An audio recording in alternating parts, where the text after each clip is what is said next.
WhiskyJason here, whiskey from the viewpoint of an American over here in Germany, tasting rare and exotic whiskeys. Today I have something from Stauning. Stauning is a Danish whiskey distillery. They've been around for a little while. I'll talk about the history in a second. This is whiskey base number 198556. So if you look at the label here, does it look like it's a tattoo? Yes, because it was made by the tattoo artist Thit. It says here on the back, for this edition of Stauning Art Series, we looked to nature for inspiration. It portrays animals from the Danish west coast that we feel symbolize the spirit-still distillation run. So the process of separating the low wines into the heads, the hearts, and the tails. The artist Thit, born 1987, is a tattoo artist and illustrator working in Black Forest Tattoo in Odessa. Odessa, exactly, O-D-E-N-S-E. This Thit, T-H-I-T, creates a world filled with strange, wonderful creatures and botanical additives. I have no idea why the word botanical additives are included in that sentence. All right, very, very good. So this is a rye whiskey. This is a Barbados Rum Cask Finish. Wow.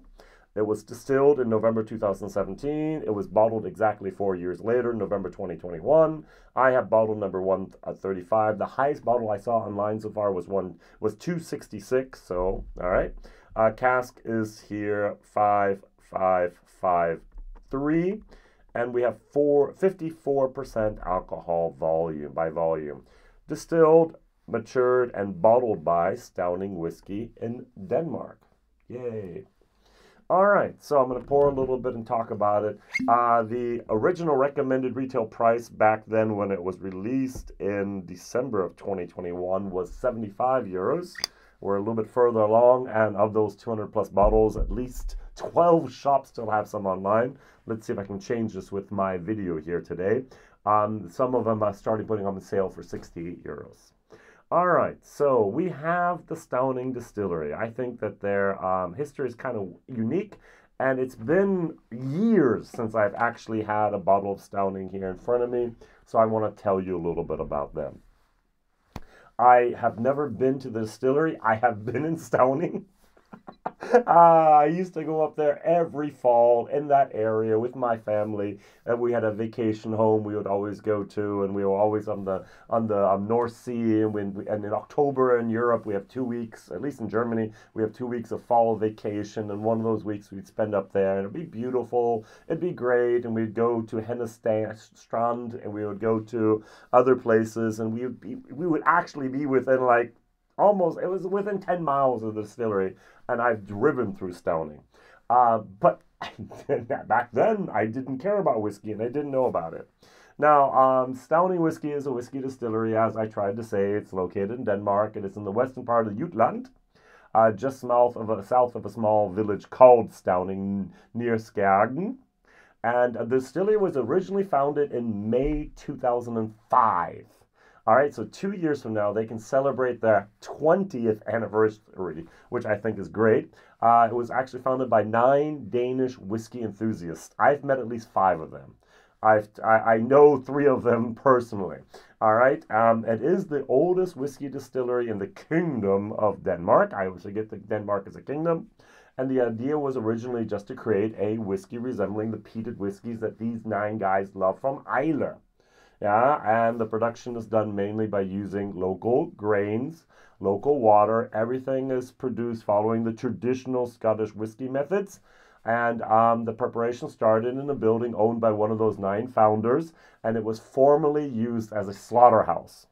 Yeah, the building was renovated, the official permissions were actually granted, and the first distillation took place in August of 2006. Not bad. So May 2005, we have the idea. August 2006, they have the license to do this. And in the following months, production continued with ongoing improvements. And then in the fall of 2006, the 9 owners meet up serendipity, a little bit of a chance thing with the whiskey expert back then, Jim Murray, the Whiskey Bible. I mean, back then, that guy was a guy, yeah?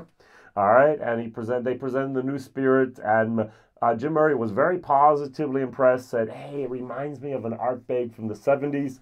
Never had any Ardbegs from the 70s, can't compare it. And he recommended increased production. Why? Because back then, we're talking 2006, they were producing about 200 to 400 liters of alcohol a year. Mini micro distillation. And so they actually said, okay, the slaughterhouse is not going to be enough. So they actually bought a farm outside of the village, about 1.5 kilometers out there. And in March 2009, they had restarted production and were doing about they were doing between 6 to 8,000 liters of a year, which is still micro. All right. So, yeah. They malted their grain themselves. They did the distillation. They had their own cask. They matured on site. Everything was doing just fine. Stauning has won awards, for example, for the best European rye whiskey. They have been the best European single malt. And their peated single malt actually received 94 out of 100 points by Jim Murray back then. So, now, what happened was they became a little bit successful, and in 2015, the incubator of Diageo kind of looked at them and were like, we want to buy you. And the 9 guys said, no, we don't want to be bought. But then we really want to be part of this, and you really need to ramp up production. You need money. And so they sold 40% of their distillery on to Diageo, which meant they kept the majority shareholder. They get to make the decisions.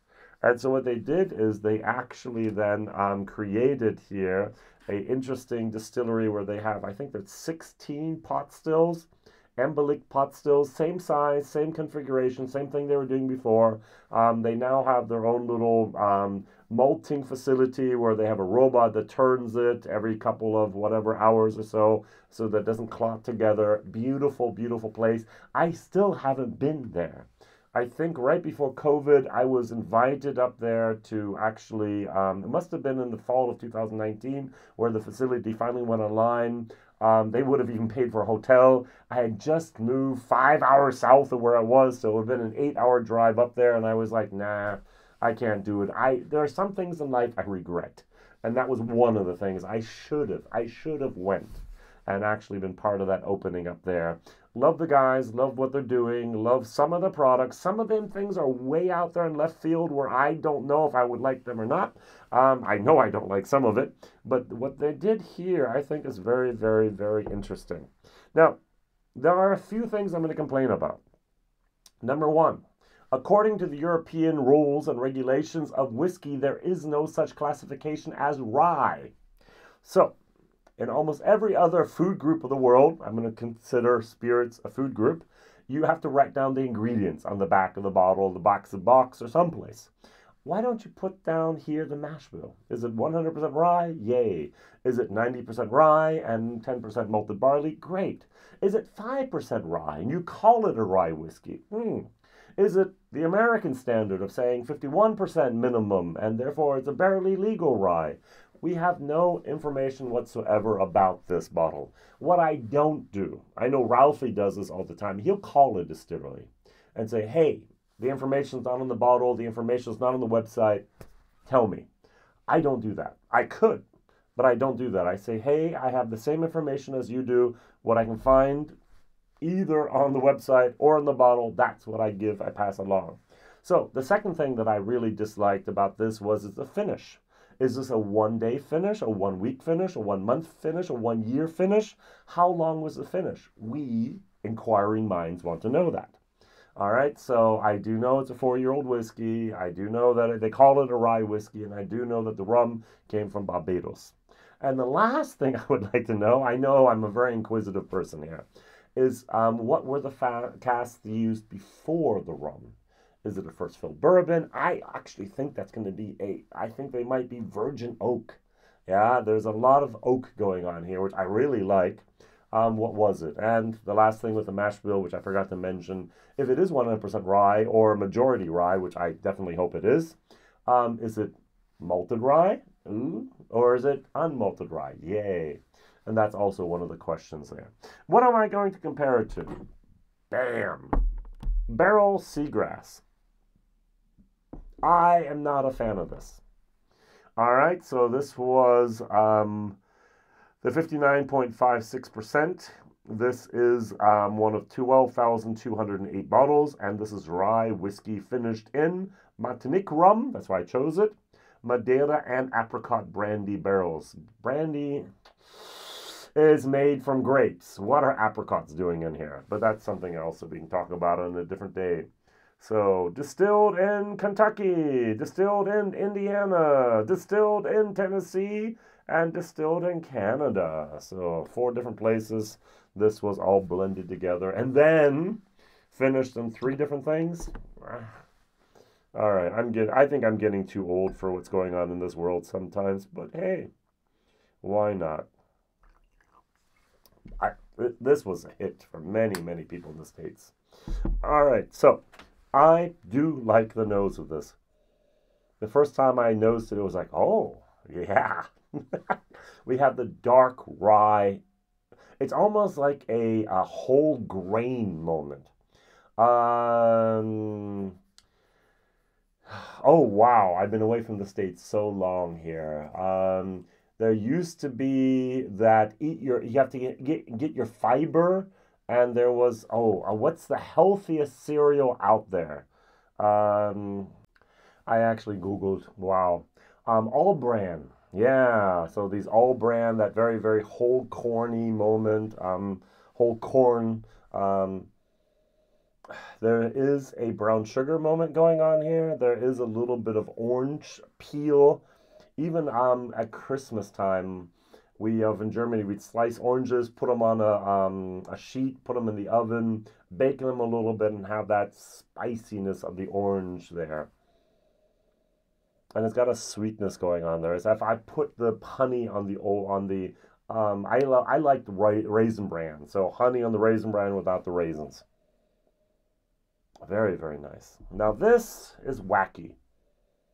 Every time I smell it, I go, what did they do? It's like a potpourri. It's like they poured stuff together and said, here you go. I said, is it fine-tuned? Is it blended correctly? Who cares? We just put it all together. That's what I think when I smell this. It's just like there's no harmony. There's no, it's not concise. It's just all over the place. Not my favorite bottle in the world. But this is very, very nice. I don't get any real youth. I get dark, whole corn, rye, orange, brown sugar, a tiny, tiny little bit of a very brown toast. Whole grain toast. It's been in the toaster just a tad too long. My wife and I, we always have the discussion. I like my toast lightly toasted, and she likes hers heavily toasted. I'm not talking burnt, but for me, it's a little bit too long, and that's what it smells like here. All right, cheers. 54%.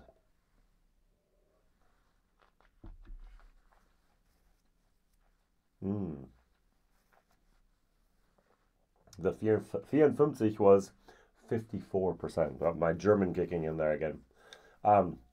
Wow, that's got some nice depth to it. Sometimes rye whiskey can be a little bit weak, can a little bit yellow, can be even a little bit green. This is dark orange brown. This is good. This has viscosity, non-chill filtered, natural color. Oh, I can read the little part down below here. This limited edition represents the absolute pinnacle of what we do at Stauning. The whiskey is drawn from a single cask. Every individual cask has its own character and flavor profile. This means that every single cask whiskey is completely unique. It's non-chilled filtered with no color added. We may descend from the Vikings, but we are not that barbaric. Yeah. So you have an entire whiskey bottle here.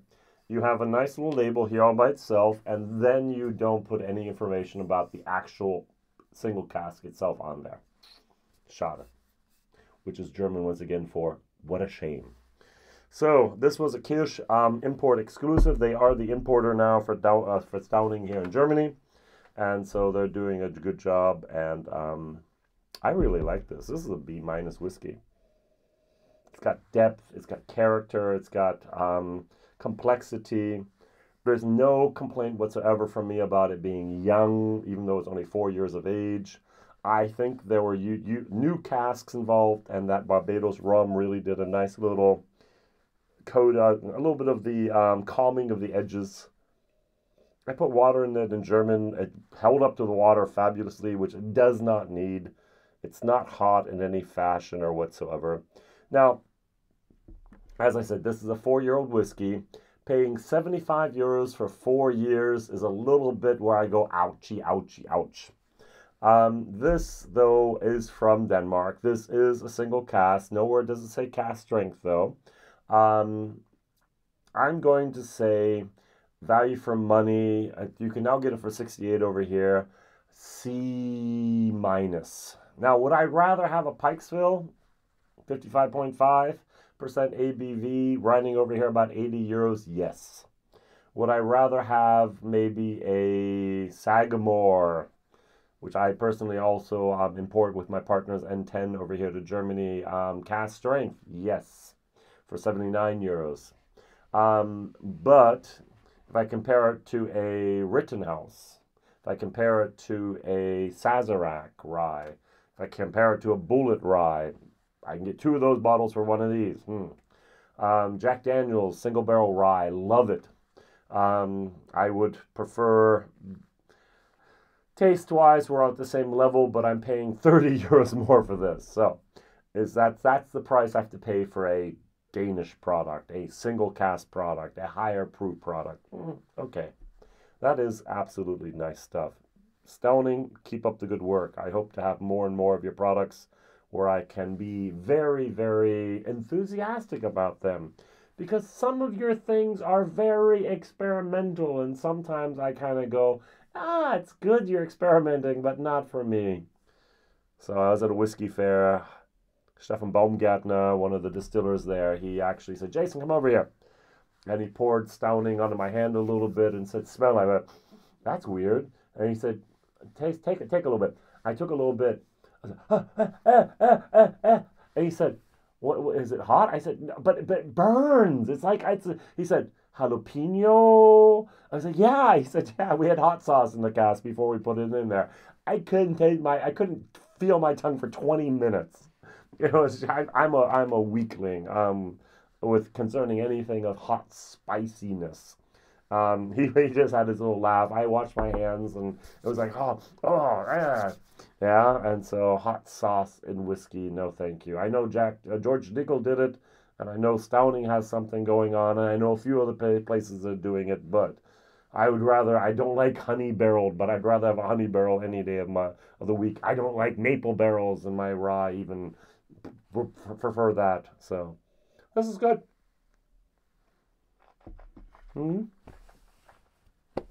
C++, B-, excellent, very good stuff. Price, C-ish, C-. Would prefer it a little bit different. The seagrass, have to take a nip of this as well.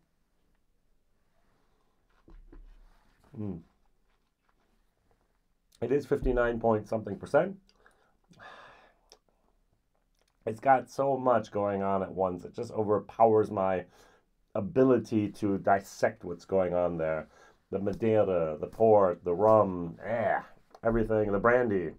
So the rum, the Madeira, and the brandy, the apricot brandy. And even the spirit, the underlying spirit, is not as good as this. This is much better. WhiskyJason here, whiskey from the viewpoint of America over here, is tasting rare and exotic whiskeys. Today, something from Stauning I really like. I hope you can find Stauning one day where you live. What is your favorite rye finish product? Is it going to be here a rum? Is it going to be a port, sherry? What is it? Please write it down in the comments. Would love to read along. All the best. Bye-bye.